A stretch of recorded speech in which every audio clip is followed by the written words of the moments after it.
सरकार ने एक बड़ा फैसला लेते हुए हर तरह के फूड पैकेट को स्टेपल करने या किसी तरह के तार या पिन लगाने पर बैन लगा दिया है।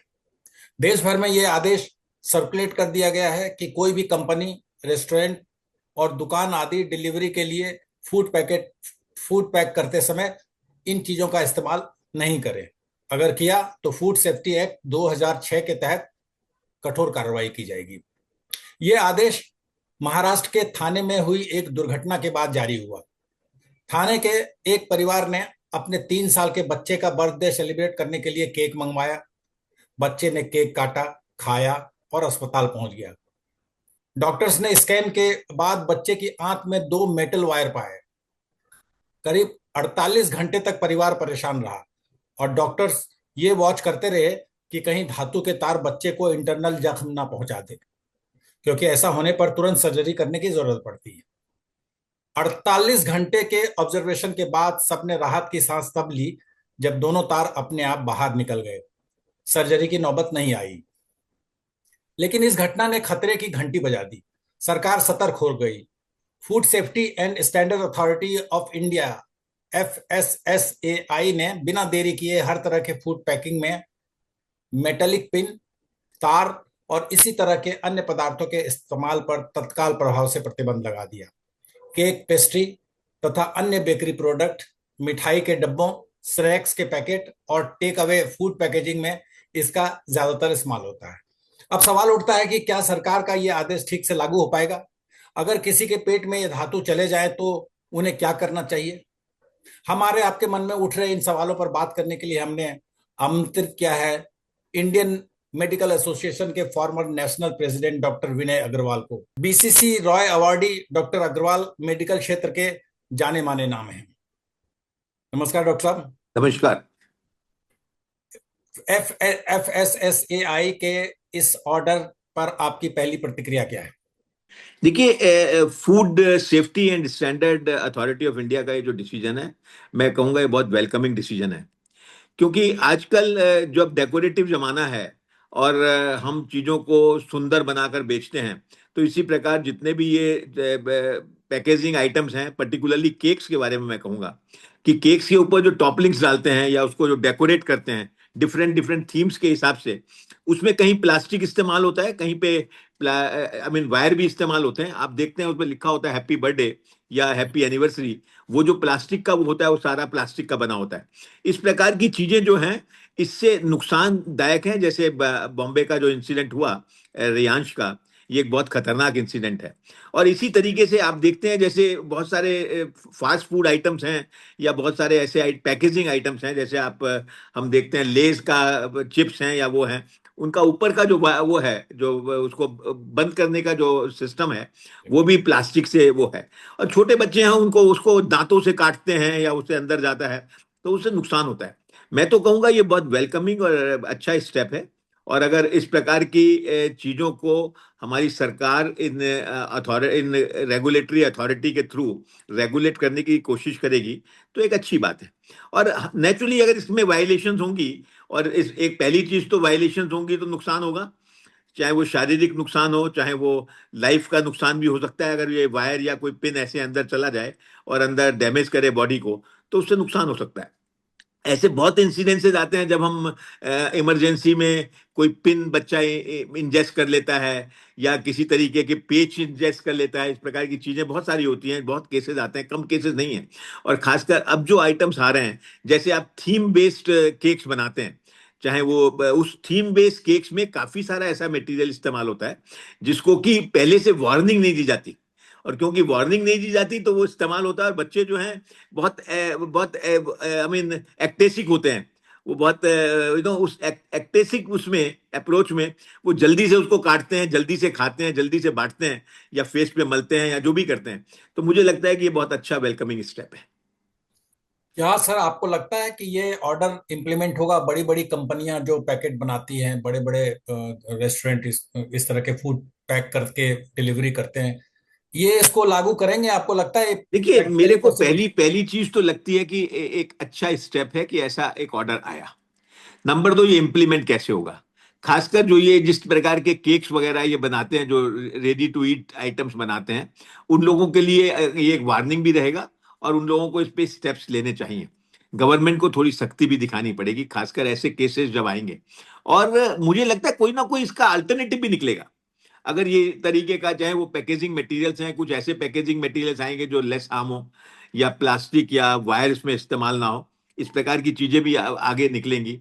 तो मुझे कहीं ना कहीं लगता है कि अगर कोई भी एक्ट आता है या कोई भी रूल बनता है, उसको इम्प्लीमेंट करना भी सरकार की जिम्मेदारी है, रिस्पॉन्सिबिलिटी, और हमारी जिम्मेदारी और हमारी रिस्पॉन्सिबिलिटी है कि हम उस पर ध्यान दें उन रूल्स को, क्योंकि वो हमारी सेहत या सेफ्टी से संबंधित है। तो मुझे लगता है इसको इम्प्लीमेंट करने में भी हो सकता है इनिशियल दिक्कतें आए, लेकिन इतना मुश्किल भी नहीं होगा। सर एक बात बताइए, अभी तो हम इम्प्लीमेंटेशन की बात कर रहे हैं। मान लीजिए कि इस तरह की घटना किसी बच्चे के साथ होती है, जैसे अभी तो मुंबई के पास की बात थी तो वो तुरंत हॉस्पिटल पहुंच गया होगा, लेकिन दूर दराज इलाके में कहीं इस तरह की घटना होती है, कोई पिन या तार चला जाए पेट में, तो परिवार को तुरंत क्या करना चाहिए हॉस्पिटल पहुंचने से पहले तक? मुझे लगता है सबसे पहले तो परिवार को बच्चे को उल्टा लिटाकर उसको आई मीन प्रेस करना चाहिए उसको, वो ताकि वो किसी तरीके से वॉमिटिंग कर दे। और अगर वॉमिटिंग नहीं करता तो उसको उसी पोजीशन में इमीडिएटली, द बेस्ट अल्टरनेटिव जो इसका है वो अस्पताल की इमरजेंसी में ले जाना है। अपने आप जो भी अटेम्प्ट करेंगे उससे हो सकता है कुछ नुकसान हो, क्योंकि वही पब्लिक के लोग ज्यादा ट्रेंड नहीं है इसमें, किस सिचुएशन में इसको किस तरीके से निकाला जाए।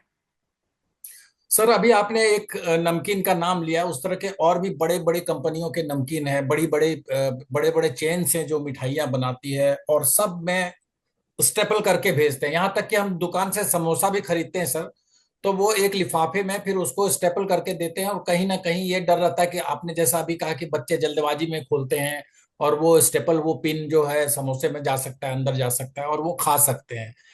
तो आपको लगता है कि एफएसएसआई जो है वो पर्याप्त, क्योंकि इन्होंने एडवाइजरी जारी किया है, आपको लगता नहीं है कि इस पे एक सख्त कानून होना चाहिए, क्योंकि हमारे हेल्थ और हमारे बच्चों के जीवन का सवाल है?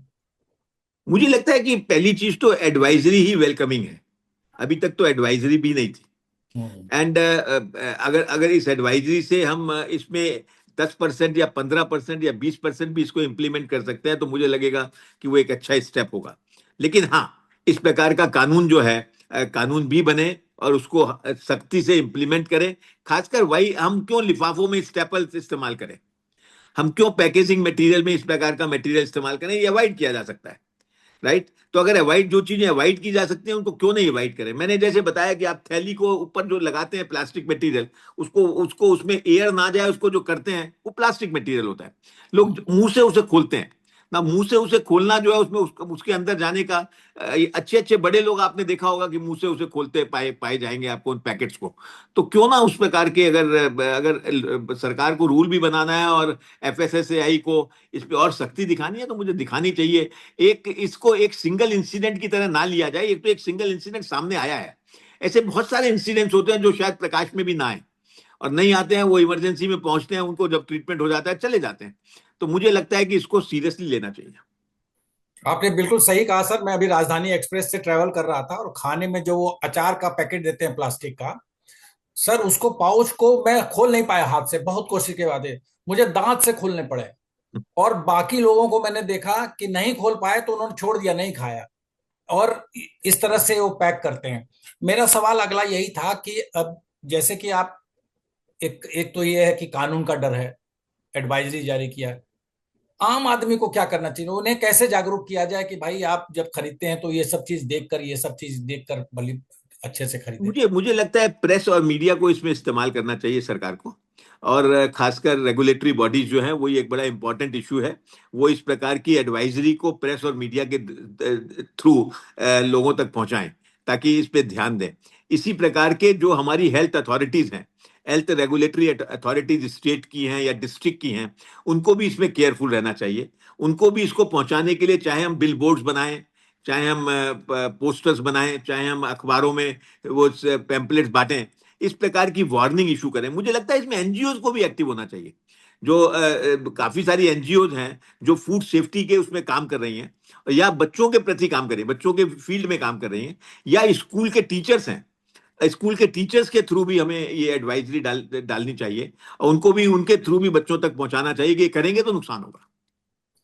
एक लास्ट क्वेश्चन सर, बच्चों को जागरूक करने की बात आपने कही, आम आदमी को, गार्जियन को जागरूक करने की बात कही, सरकार को एक्टिव होने की बात कही, पर मुनाफाखोर कंपनियों को कैसे जागरूक किया जा सकता है कि आप भाई ये खतरनाक है, ये सब मत करिए?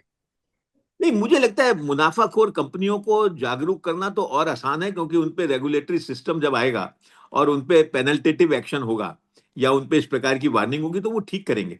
एंड ऐसा नहीं है कि कोई अल्टरनेटिव मेथड्स ना हो इसको पैकिंग, जरूरी नहीं है कि आपको स्टेपल ही लगाना हो, जरूरी नहीं है कि आपको प्लास्टिक लगाना हो, जरूरी नहीं है कि आपकी केक की टॉपलिंग पे आपको प्लास्टिक या वायर डालने हैं। नो, ये ऐसी चीजें हैं जिसको अवॉइड किया जा सकता है, and I am sure in wider interest उन पे अगर सख्ती की जाएगी तो वो भी कोई ना कोई अल्टरनेटिव ऐसा निकालेंगे जिससे कि हम बच्चों की, एडल्ट्स की और अपने सिटीजन की सेफ्टी पे ध्यान रख सकें।